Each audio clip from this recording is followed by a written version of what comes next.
Ito ang mabisang paraan para ma-confirm natin yung electric starter ba ang sira. Yan. Meron tayong spare natin na battery, 12 volts. Lagyan natin ng wire. Ito yung positive, yung negative nakadikit dito, nakakonect dito sa kanyang chassis, yung kanyang body. Ito yung positive, ito yung idikit natin. Pag hindi umikot, confirm po tayo yung carbon brush yung sira.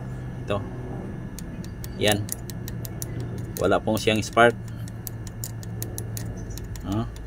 Walang spark, meaning ito yung sira, carbon brush sa loob nito yung sira. Yan, kadikit yan, 12 volts battery po ito. Yan, hindi umiikot, at ang dahilan nito yung carbon brush nya pudpud na. Yan, wala pong koneksyon, di umiikot yung motor nya. Ito yung kailangan nating ayusin dito sa loob. Baklasin natin itong electric motor.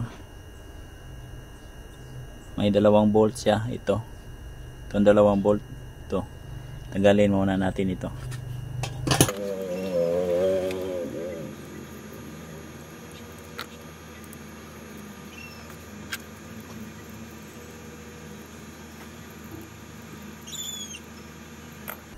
Lagyan muna natin ito ng palatandaan para di mabaliktad yung ikot dito.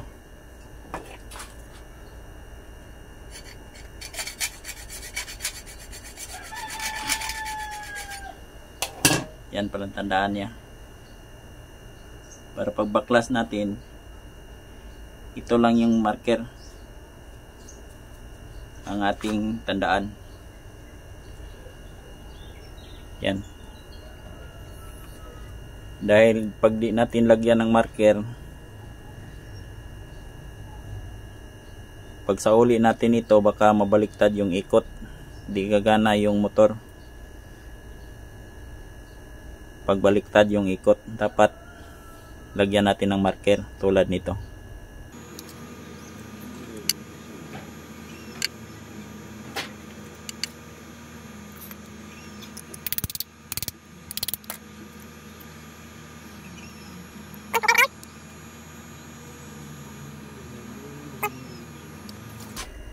Yung carbon brush nya pudpud na po. Yan, ito.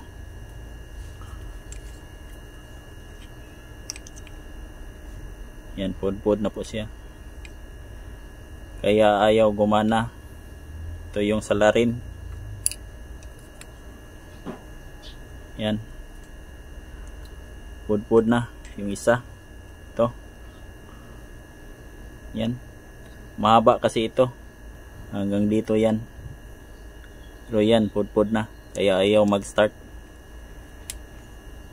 Ito lang yung ating kailangang palitan, itong carbon brush, para gumana ito ulit at linisin natin ito. A few moments later.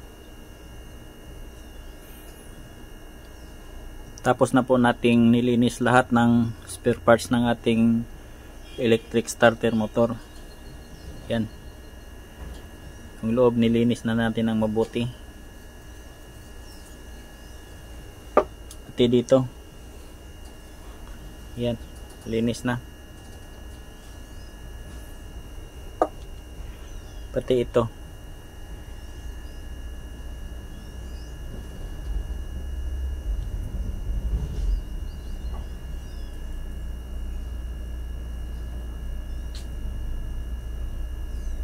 Ito ang importante, dapat lihain natin ito.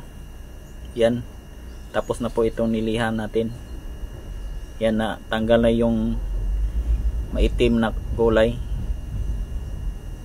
Yan, linis na po siya. Dahil dito magkakontak na yung, dito magkontak yung carbon brush para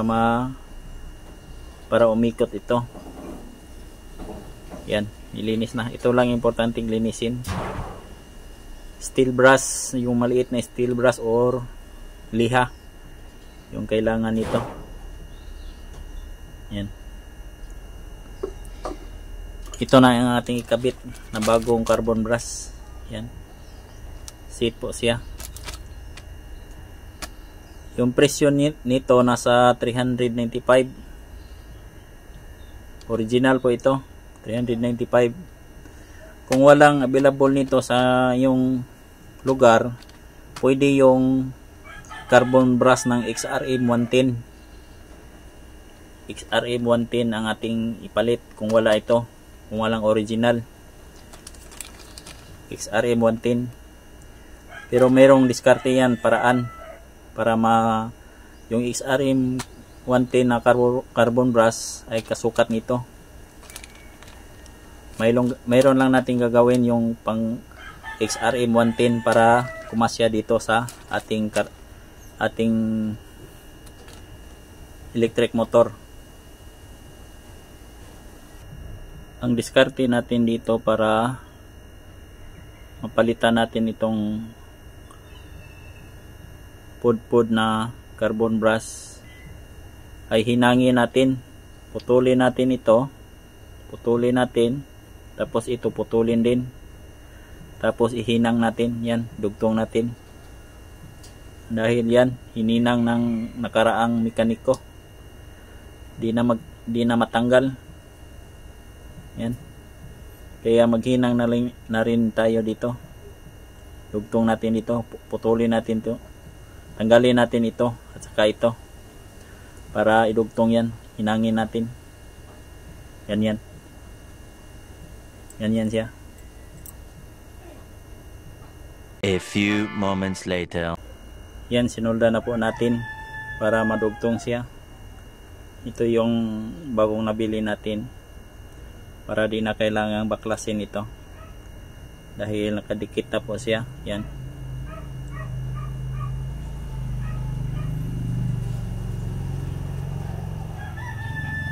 Yan, okay na to. Install na lang natin dito. Lagyan ng spring. Yan, tapos na po natin nailagay yung carbon brass. Yan, sa ilalim. Bago na po yan.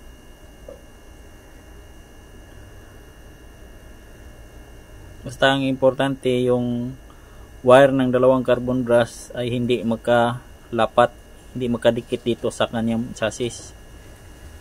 Dapat separate yan para di grounded. Pati yan dito. Yan. At ito okay na to. Ilagay na lang natin yung housing nya. Ito yung marker na nilagay natin kanina. Yan.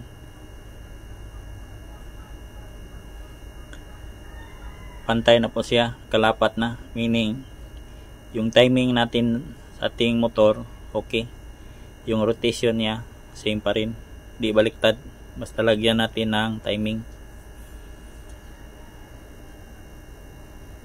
Yan, check natin kung gagana ba yung bago nating carbon brass pinalit dito. Lagyan natin ito ng power supply 12 volts. Ito yung negative, ito yung positive. Ito.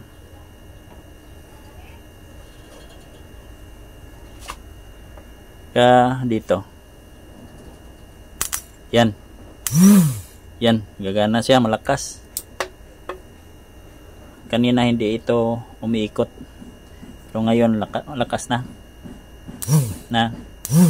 Yan.